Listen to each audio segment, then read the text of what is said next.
Fala galera, muito boa noite, estou de volta, agora com áudio, né? Vocês viram aí, né? Começando sem áudio. Pois bem, meu nome é Leonardo Ribeiro da Luz, sou professor aqui do Master OAB de Direito Civil e estou aqui hoje nessa semana especial para tratar com vocês de Direito Civil com o objetivo de que você passe na prova da OAB de domingo. Então, esse é o objetivo. Se cadastra aqui embaixo, ó, tem um botãozinho aqui, é gratuito, para você poder pegar o material da aula e se inscreve aí no Master OAB, 15 dias de graça, R$ 89,90, para você ter acesso a todos os livros, a todo o conteúdo, todos os vídeos, aula de exercício, mapeamento de prova, monitor, é muito conteúdo, é muita coisa por um preço só. Então é isso, vamos começar porque a gente tem muita matéria e pouco tempo, tá certo? Beleza. Nossa matéria ela tem uma particularidade, ela é extremamente grande. A gente tem muita coisa para falar, a gente tem muito assunto, por isso eu falo rápido, eu sou agitado. Eu queria mandar um abraço pro pessoal da Nacional aí, que está pedindo ponto extra, eu não vou dar, hein? Aliás, eu vou dar só se fizer um fichamento aí de 10 páginas à mão, tá? Em caneta azul, por favor, tá bom? Então, beleza. Direito Civil, nós temos uma matéria muito grande, de maneira que a gente tem que selecionar bem o que estudar nessa reta final. Então, o primeiro ponto que eu quero tratar com vocês é, vamos mapear provas anteriores para saber o que a OAB vem cobrando. Além disso, quero dar dicas para você fazer bem a prova de Direito Civil. E dentro dessas dicas, quero trabalhar com vocês os assuntos que são mais cobrados na prova de Direito Civil da OAB. Não adianta a gente sair estudando que nem maluco, a matéria é enorme. Só para vocês terem uma ideia, vocês estão aí saindo da faculdade agora. Direito Civil é dado em 9 períodos, são 4 anos e meio de Direito Civil, para a gente resumir aqui em 1 hora, é muito difícil. Então, vamos focar no que importa. Primeira coisa para a prova da OAB, primeira distinção que a gente tem que fazer. A prova da OAB de Direito Civil tem uma característica especial. Ela é eminentemente de direito patrimonial. O que eu quero dizer com isso? Bom, quero dizer com isso o seguinte, questões de direito existencial praticamente ficaram fora das últimas 10 provas da OAB. Não dá para, na hora de estudar numa reta final, sair tentando entender direitos da personalidade, dentro do direito de família, tratar de assuntos que não são relacionados a patrimônio. O foco agora tem que ser direito patrimonial. E dentro de direito patrimonial, com o que a gente tem que trabalhar? Bom, se a gente analisar um mapeamento da prova da OAB que eu fiz e coloquei num gráfico aqui no slide, pode jogar para mim, por gentileza? A gente vai ver a característica primordial dessa prova da OAB. Olhando esse gráfico, nós vamos ver que nas últimas 5 provas da OAB, nos últimos 5 exames de ordem, 23% das questões foram de direito das obrigações e outros 20% direitos reais. Ou seja, eu tenho 43% das questões da OAB envolvendo direitos das obrigações e direitos reais. E mesmo dentro dessa seleção que a gente faz, pode voltar para mim se quiser, dentro dessa seleção que a gente faz entre direitos reais e direito das obrigações, ainda dá para filtrar mais. Eu ainda vou filtrar um pouco mais com vocês para ver se a gente acerta o que vai cair. Porque a OAB é muito repetitiva. Se você pegar as últimas 10 provas, as questões se repetem. Se você olhar as últimas 5 provas de obrigações, por exemplo, em 6 delas eu tive questões referentes a modalidades de obrigações.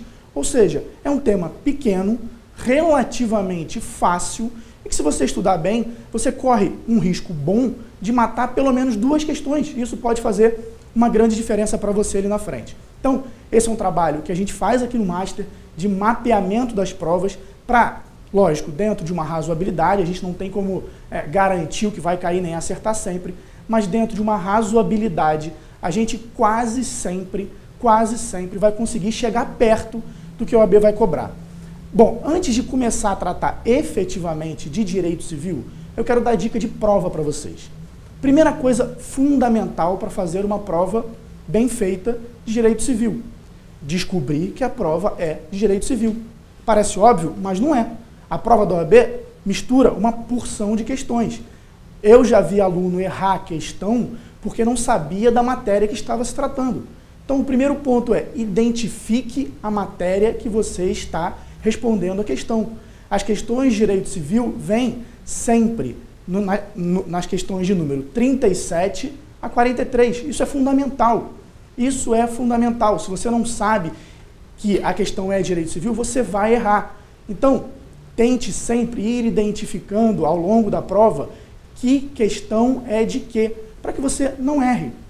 Um outro ponto fundamental a respeito dessa prova da OAB especificamente, é uma prova que só trabalha com casos concretos. Não há questões teóricas na prova da OAB. Ao menos não há, nas últimas 10 provas da OAB, nenhuma questão teórica. A questão é sempre um caso concreto. E isso faz todo o sentido do mundo, considerando que a OAB tem, ao menos a princípio, a intenção de avaliar se você está preparado ou não para receber a carteira da ordem e advogar no mercado.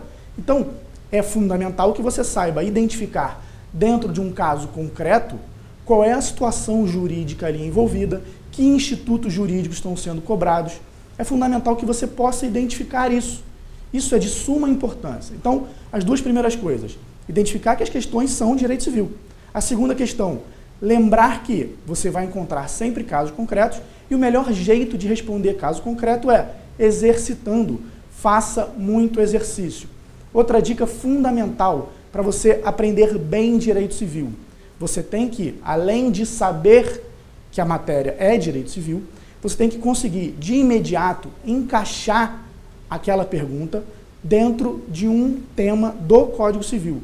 Identificar institutos jurídicos similares ou próximos, onde a pergunta se encaixa dentro do direito civil. E eu tenho uma dica fundamental para você fazer isso bem. Você tem que ler o índice do Código Civil. Parece bobagem, pouca gente faz isso, pouca gente conhece a estrutura do Código Civil. O Código Civil tem uma estrutura muito particular, ele se divide em parte geral e em parte especial. A parte geral, extremamente importante, mas muito pouco cobrada em prova, é uma parte que traz conceitos fundamentais para toda a parte especial. A parte geral é dividida em 3 títulos. A parte especial é dividida em 6. Vocês têm que conhecer essa estrutura. Para quê? Para na hora da prova, você bater o olho e viu lá, Caio realizou um contrato de doação contício. Você imediatamente tem que lembrar direito civil, direito das obrigações, teoria dos contratos, contrato de doação. Isso vai fazer com que você lembre de uma série de institutos similares. Você vai por associação matando coisas que não pertencem àquela matéria. É fundamental. Então, dentro do direito civil, a gente tem que lembrar sempre dessa estrutura. Parte geral, parte especial. Isso aqui não dá para não saber. Dentro da parte especial, eu tenho títulos. Obrigações, empresa, que não nos importa aqui, coisas, família, sucessões e um livro complementar, lá no final. Esse também não importa. E esse também não importa. Essa estrutura você tem que conhecer. Você, ao bater o olho numa questão de direito civil, tem que imediatamente identificar aonde ela se enquadra. Ah, professor, mas eu senti falta aí nesse seu esquema aí dos contratos, da responsabilidade civil. Olha como é importante. Contratos e responsabilidade civil está aqui dentro. Ou seja, conhecendo a estrutura, eu acabo sabendo que contrato e responsabilidade civil é fonte de obrigação. Isso é uma questão que pouca gente conhece. Então, dentro da estrutura do Código Civil, eu tenho, dentro do título referente às obrigações, o estudo dos contratos e responsabilidade civil. Outra coisa, cadê posse? Posse, embora não seja direito real, está dentro do direito das coisas. Eu tenho que saber isso. Isso faz com que eu acerte questão. Então, para a gente finalizar esse primeiro bloco da aula, estude a estrutura do Código Civil. Ah, mas é chato ler índice, né? É chato. Mas você vai acertar a questão por isso, eu te garanto. Pegue o índice, estude o índice, leia 1, 2, 3 vezes. Não é tão grande assim. Faça observações. Você vai descobrir coisas que você nunca percebeu. Olhe esse índice do Código Civil com calma. Eu te garanto que que isso vai te trazer muito benefício na hora de responder uma questão de prova, tá certo? Beleza. Fim dessa primeira parte, eu quero começar a trabalhar com vocês especificamente sobre institutos de direito civil. A minha dica é, primeiro, a prova da OAB é uma prova eminentemente patrimonial. Então, eu tenho 3 pontos centrais que eu tenho que saber. 3 pontos que estão presentes em toda prova. Te garanto que esses 3 pontos que eu vou falar estarão presentes na próxima prova. Direito das obrigações. Quando eu falo direito das obrigações, eu me refiro aos 4 primeiros títulos do livro 2, do livro 1 da parte especial. Então, dentro do livro 1 da parte especial, Direito das Obrigações, eu tenho os 4 primeiros títulos, que são a teoria geral das obrigações. Essa teoria geral, 200 e poucos artigos, não chega a isso, concentram a grande maioria das questões da prova do OAB. Então, você tem que saber isso muito bem. A gente já vai refinar isso. Eu já vou dizer aonde o OAB tem se concentrado mais. Uma segunda dica é direitos das coisas. Ah, professor, mas é muito grande. Vamos refinar mais um pouco.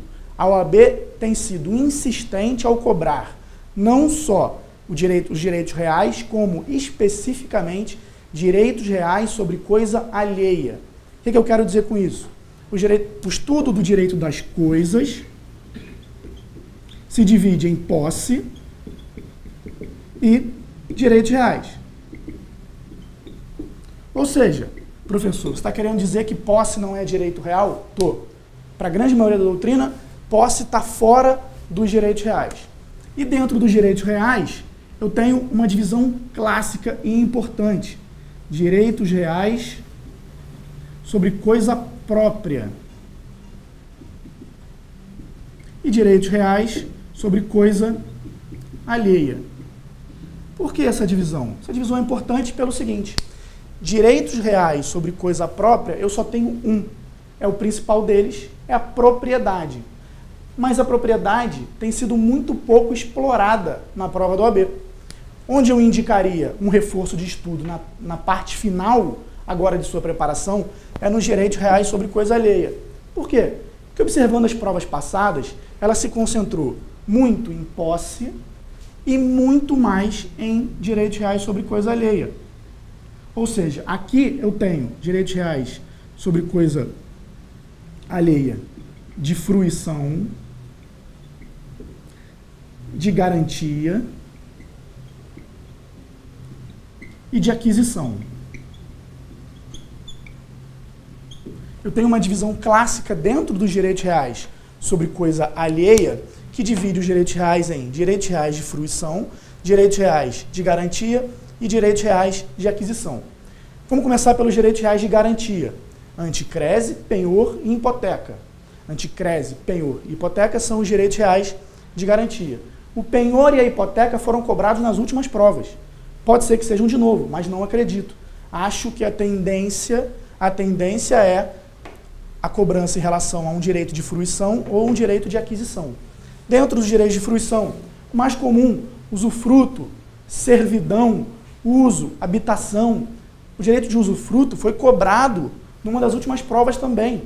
Talvez não venha agora. Talvez eu indicaria o estudo do uso e da habitação. São direitos reais de fruição, parecidos com o usufruto, só que não permitem a fruição e o direito real de habitação fica limitado à moradia.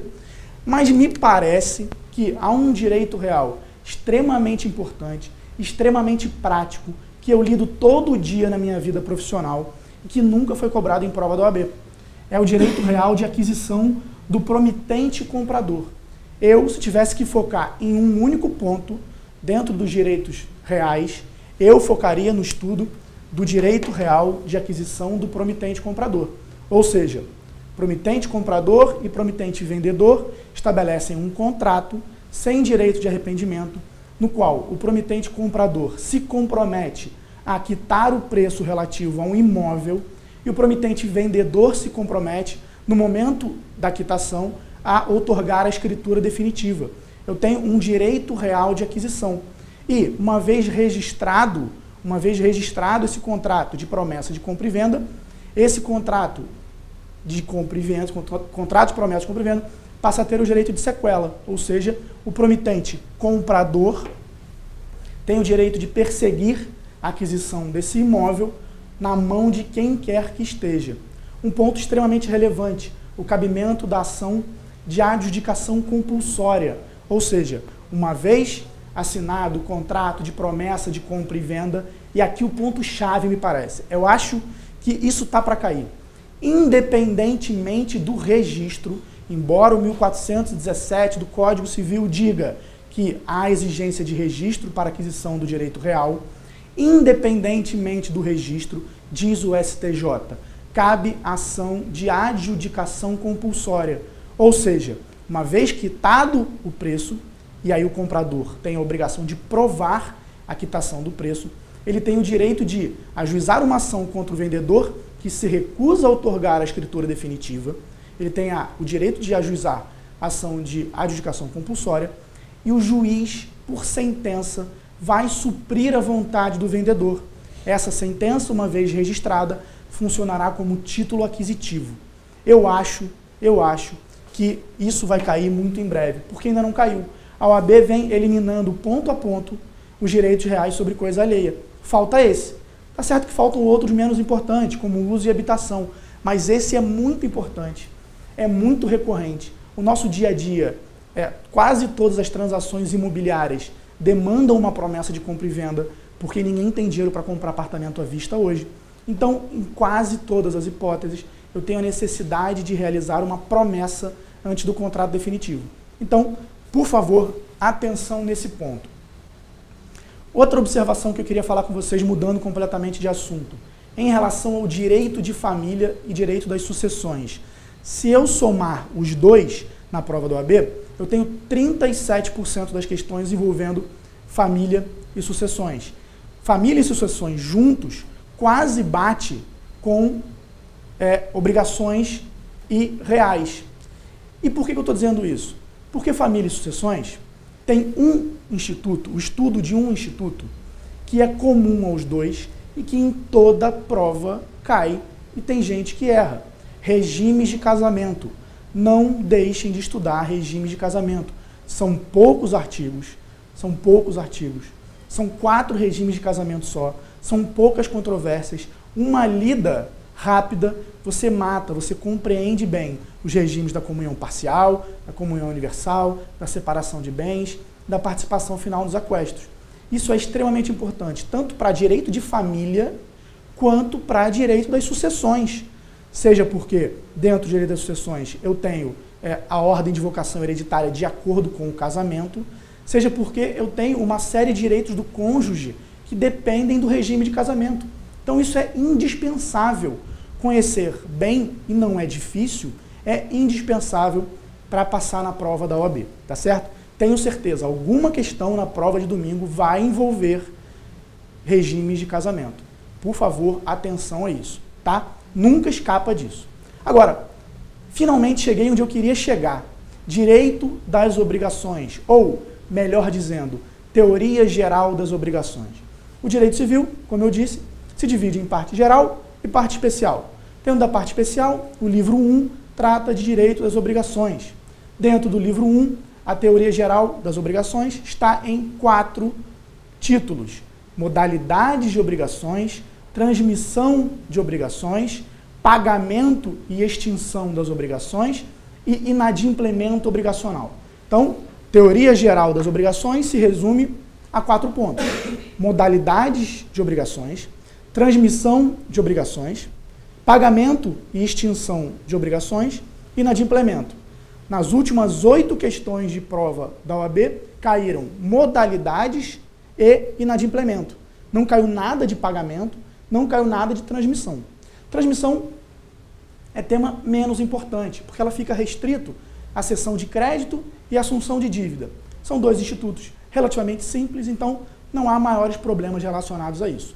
Com relação ao pagamento, é um capítulo, um capítulo do direito às obrigações de menor relevância prática. Por quê? Porque, em geral, as obrigações, quando são quitadas, não dá problema judicial, né? A prova da OAB está te preparando para advogar. Se a obrigação foi paga, Para que serve o advogado? Né? Em geral, o advogado ele vai aparecer, ele vai ser chamado no momento em que a obrigação for inadimplida.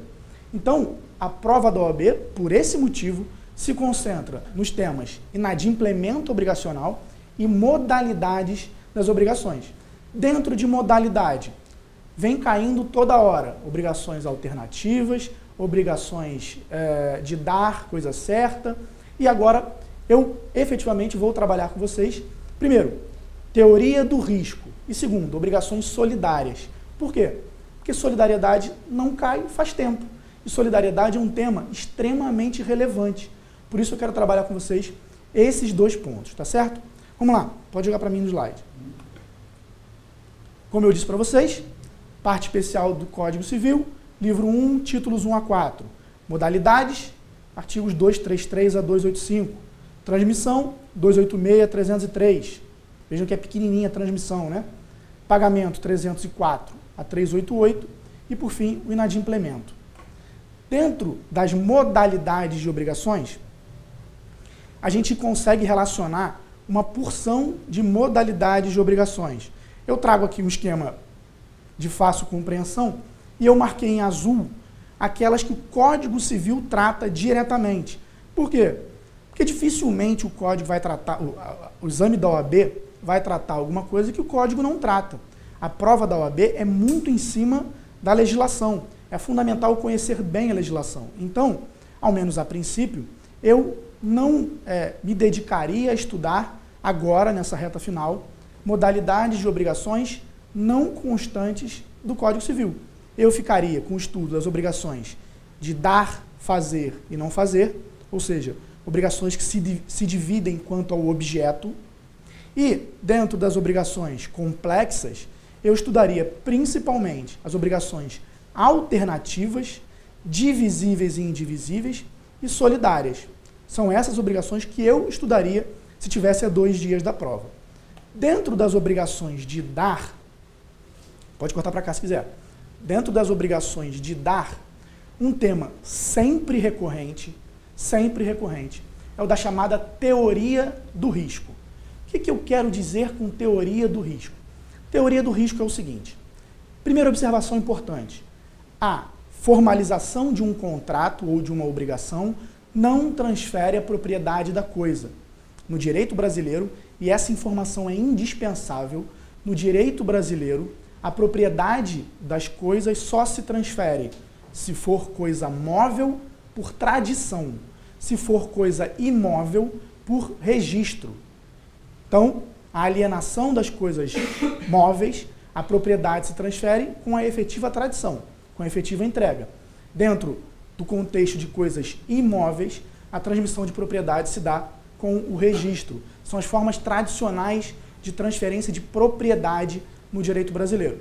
Então, como eu disse a vocês, a propriedade das coisas móveis só se transfere com a tradição.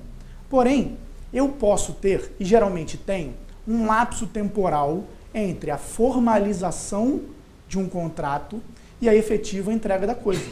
Por exemplo, eu posso combinar com qualquer pessoa que estou vendendo a minha bicicleta para ele, mas entrego na semana que vem. Nada impede.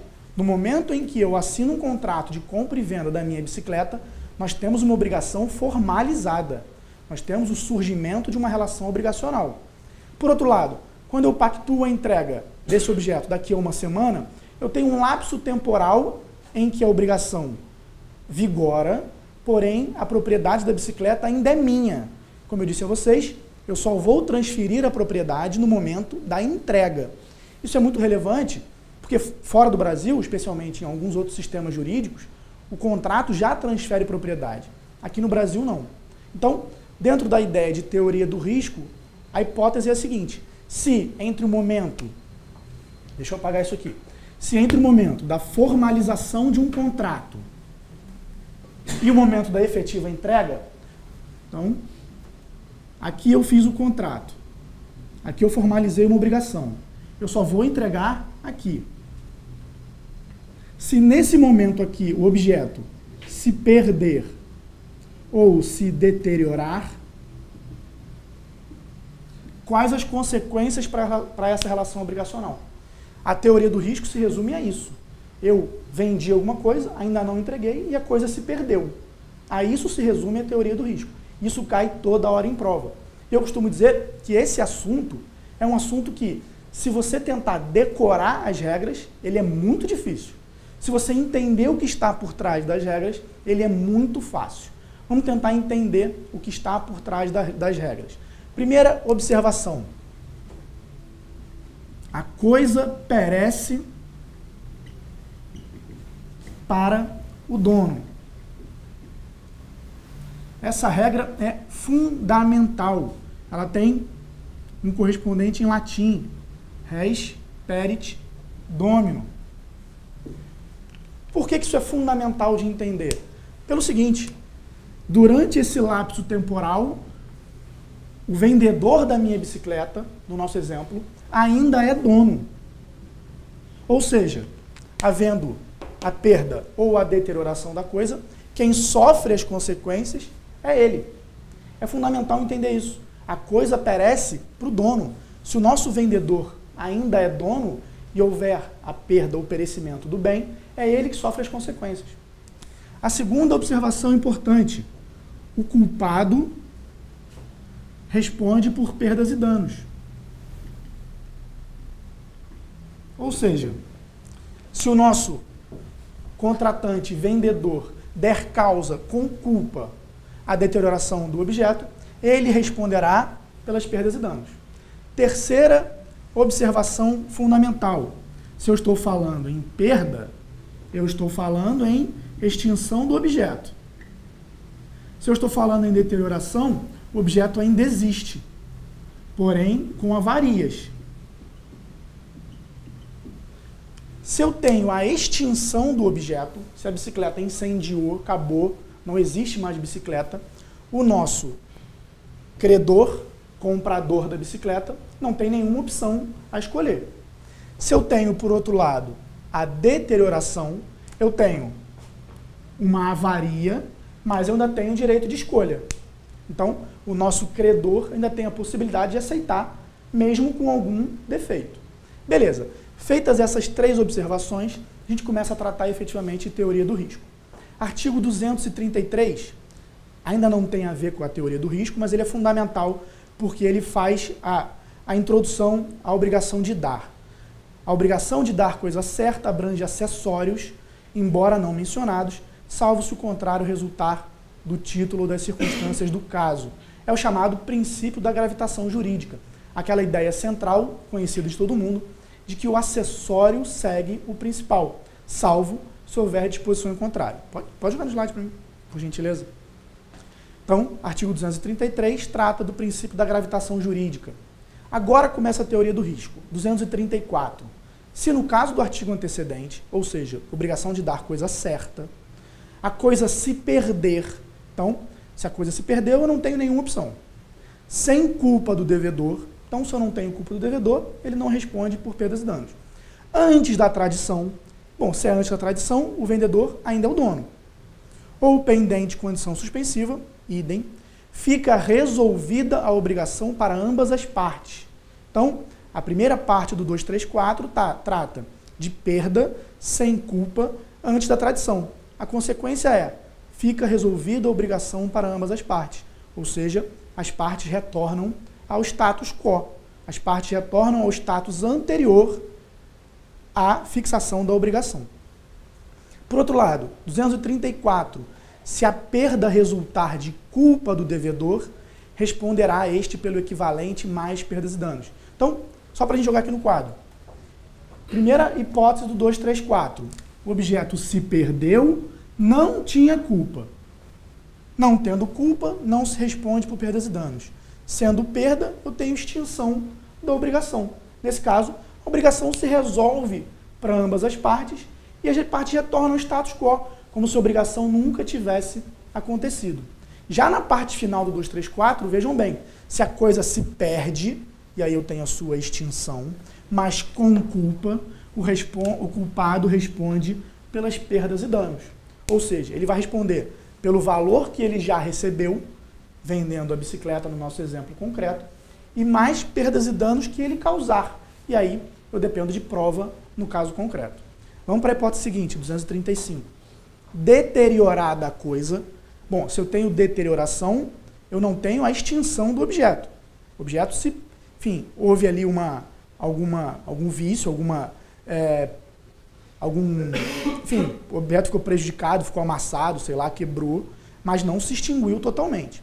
Deteriorada a coisa, não sendo o devedor culpado, ou seja, meus amigos, não sendo o devedor culpado, não há perdas e danos. Poderá o credor resolver a obrigação ou aceitar a coisa, abatido de seu preço o valor que perdeu. Pode voltar para cá, então. Então, se eu tenho agora, vou marcar de outra cor, se eu tenho agora deterioração, eu tenho opções. Ficar com a coisa ou resolver a obrigação. Se eu não tenho culpa, eu não tenho perdas e danos. Então, eu tenho agora duas hipóteses. Se a coisa se deteriorou sem culpa, cabe ao credor escolher. Ou ele recebe a coisa como está, mas obviamente arbitra-se um abatimento no preço, ou ele, como não é obrigado a ficar com um bem deteriorado, ele rompe a obrigação e as partes voltam ao status quo. De tudo que eu já falei, é intuitivo o artigo 236. Se houver culpa na deterioração, naturalmente vai responder o culpado por perdas e danos. Querem ver? Vamos lá, 236. Sendo culpado o devedor, poderá o credor exigir o equivalente ou aceitar a coisa no estado em que se acha, com o direito a reclamar, em um ou outro caso, indenização das perdas e danos. Então, voltando para cá, combinei com alguém de entregar uma bicicleta na sexta-feira que vem. 2 dias antes, estou eu pedalando aqui no aterro do Flamengo, no Rio de Janeiro, descuidadamente mexendo no celular, caio num buraco, amasso completamente a roda da bicicleta. Bom, a bicicleta não se perdeu, ela se deteriorou. Eu fui culpado. Então, havendo deterioração, o nosso credor tem duas opções: ficar com a bicicleta de roda amassada ou extinguir a obrigação. Em um ou outro caso, ou seja, aceitando a coisa ou devolvendo a coisa, eu responderei por perdas e danos. Simples. Porém, se você inventar de ficar decorando isso, você nunca vai acertar essas questões. O importante aqui é compreender a base do Instituto. Vou dificultar um pouquinho. E se a obrigação não for de dar, a obrigação for de restituir? Se a obrigação é de restituir, eu tenho um elemento a mais que dificulta o nosso entendimento. Se a obrigação é de restituir, a posse do bem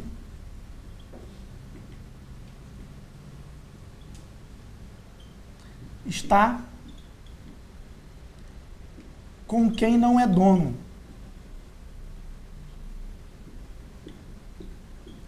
Ora, até aqui nós tratamos de hipóteses de obrigação de dar coisa certa. Ou seja, aquele sujeito que está com o bem, no nosso caso com a bicicleta, é o dono. Se eu começar a trabalhar com obrigação de restituir, a coisa se inverte. Por exemplo, um contrato de comodato. Eu dei em comodato um objeto que é meu para outra pessoa.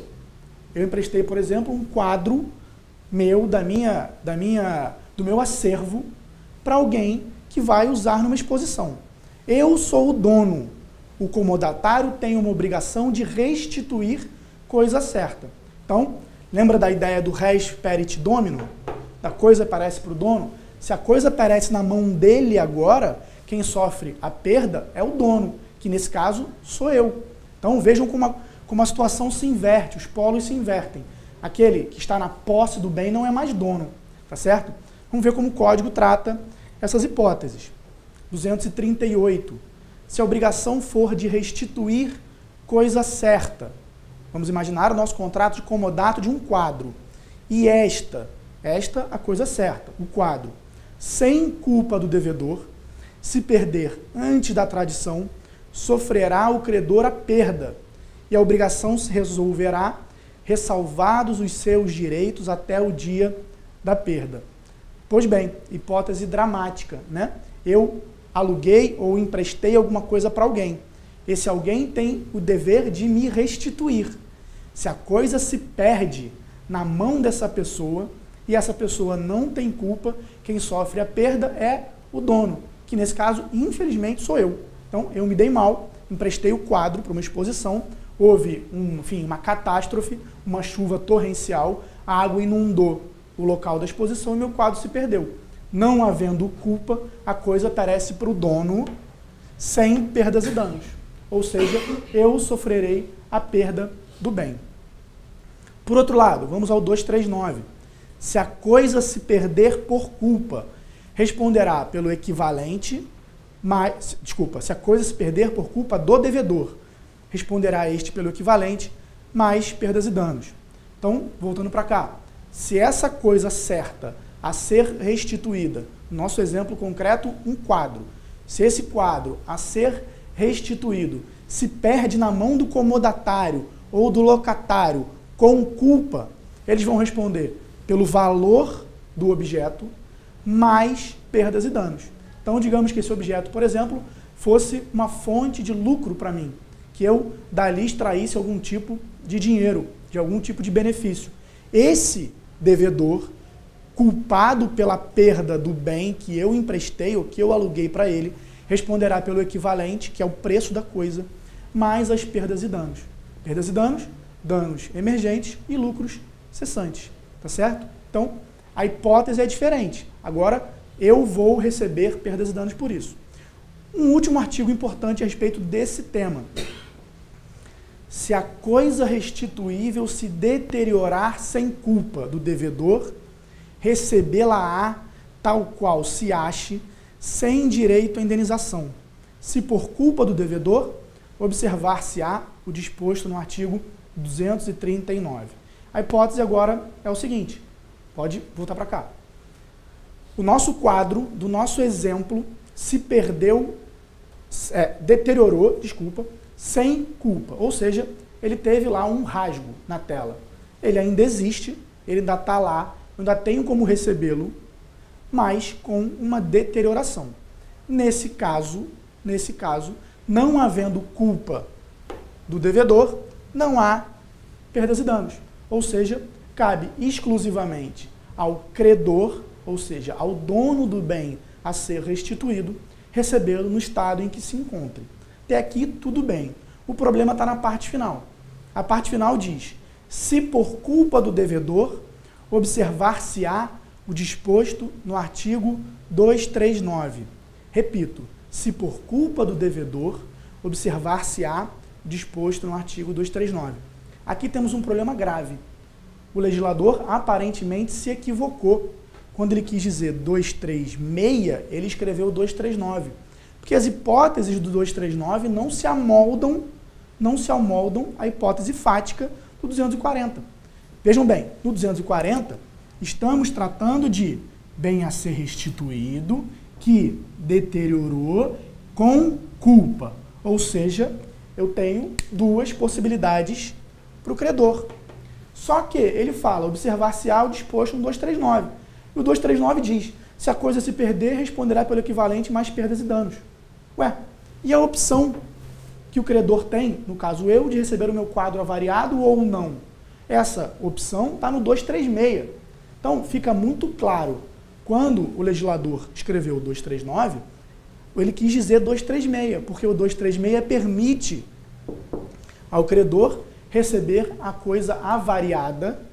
O 236 permite ao credor receber a coisa avariada ou receber só o equivalente, em ambos os casos, com perdas e danos.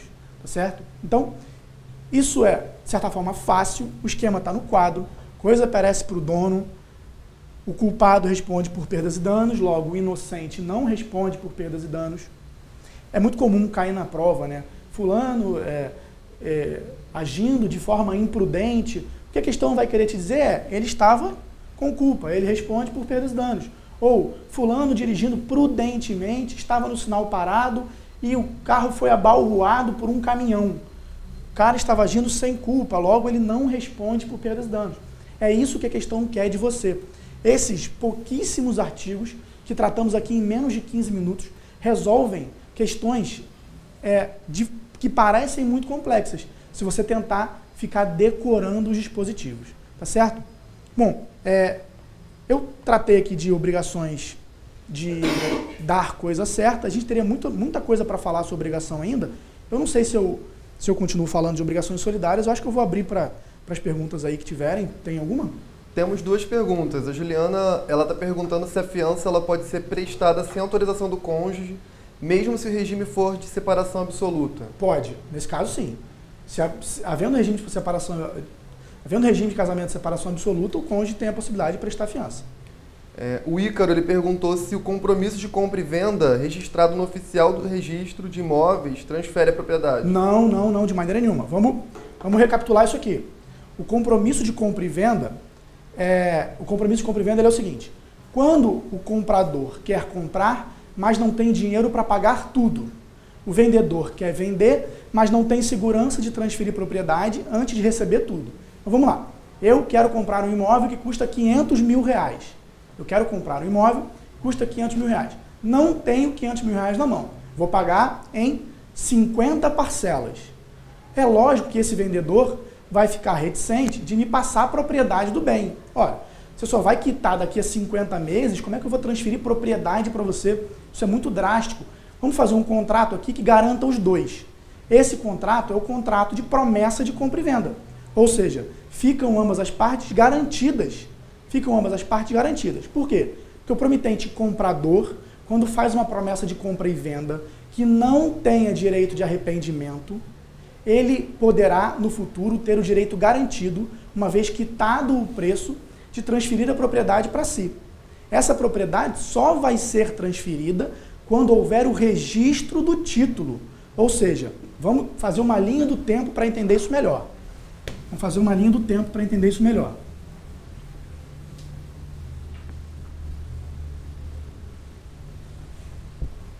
Eu tenho, num primeiro momento, a promessa de compra e venda.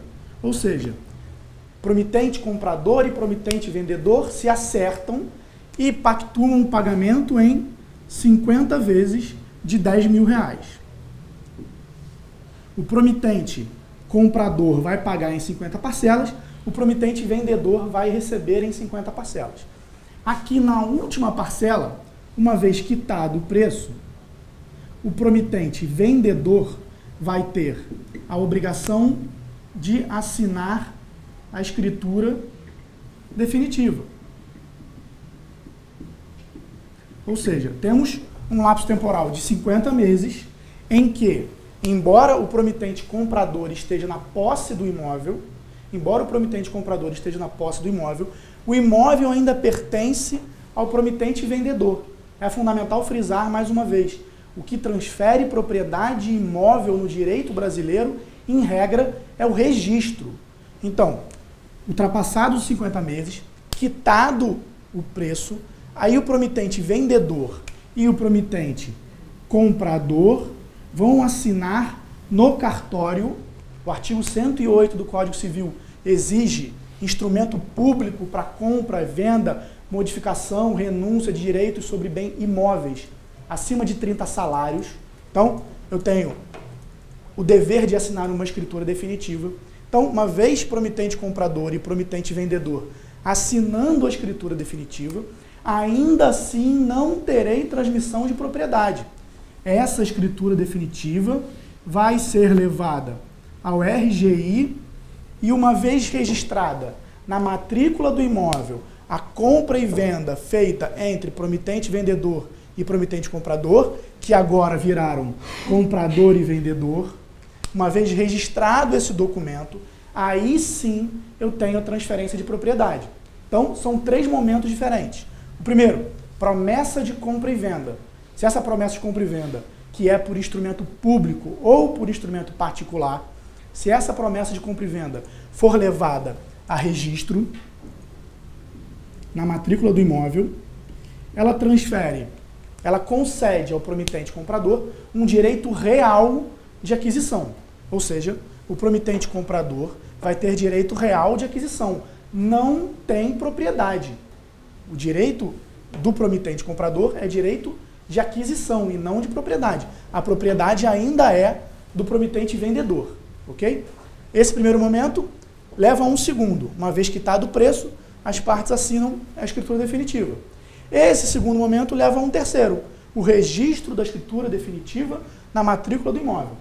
A grande questão da promessa de compra e venda é o seguinte: digamos que o promitente vendedor se recuse a assinar a escritura definitiva, ou já tenha morrido, ou esteja sumido no mundo. Nesses casos, o promitente vendedor tem um direito real de aquisição e quer adquirir propriedade. Se ele tem um direito real de aquisição e quer adquirir propriedade, uma vez quitado o preço, ele pode mover ação de adjudicação compulsória. Diante da adjudicação compulsória, o juiz, verificando, obviamente, as condições da ação e que está presente a prova da quitação, o juiz vai dar uma sentença e nessa sentença, essa sentença poderá ser levada a registro, aí sim transferindo a propriedade. Então, tomem muito cuidado. Tomem muito cuidado. Tá? Terminou? Ah, beleza. Cortou no meio? Não, pode falar ainda. Ah, tá falando ainda? Tá, então é isso. Beleza. Tá? Tem mais alguma pergunta, mais alguma coisa? Se tiver, estou à disposição. Ele só falou sobre a responsabilidade civil, objetivo e subjetivo, você podia falar. Tá. Responsabilidade civil, objetivo e subjetivo. No direito brasileiro convivem dois regimes, né? O regime subjetivo e o regime objetivo. O regime subjetivo é aquele que demanda a demonstração de culpa. Então, em muitas situações, por exemplo, dentro do direito contratual, eu tenho que demonstrar a culpa da parte inadimplente para pleitear o regime de responsabilidade. Por outro lado, eu tenho em diversas outras situações, por exemplo, dentro do Código de Defesa do Consumidor, responsabilidade objetiva, que é uma responsabilidade que não demanda demonstração de culpa. Tá? Então eu tenho um duplo regime no direito brasileiro. Era primordial no direito brasileiro, valia mais a culpa subjetiva, né? A responsabilidade subjetiva. Mas hoje a gente caminha para uma objetivação da responsabilidade, digamos assim. Tá? A diferença primordial é, na responsabilidade subjetiva eu preciso provar culpa. Ou seja, a responsabilidade se divide em 4 elementos, né? Conduta, nexo, culpa e dano. Dentro da responsabilidade objetiva, basta provar conduta, nexo e dano. E pouco importa se há culpa ou não. Tem mais pergunta? Não? É isso? Galera, tem mais uma. Mandar um abraço para a Atlética da Nacional. Pô, Atlética da Nacional, que prazer, cara, vocês por aqui. Um abraço forte. Fui membro aí durante muito tempo. Tô feliz. Valeu, galera. Assina aí, tem aqui um banner aqui embaixo para vocês pegarem material. A Atlética inteira tem que assinar o Master OAB, senão não passa na OAB, tá? Não tô roubando praga não, eu sei que, mas é porque dá um reforço aí, né? Tá bom? Mais alguma coisa? Isso aí. Galera, obrigado, valeu, boa noite a vocês. Depois tem processo penal, né? Leonardo Galardo, meu amigo, lá da faculdade também. Um grande abraço para ele, daqui a pouco ele tá aqui entrando, vou dar um abraço pessoalmente. Valeu, galera, obrigado.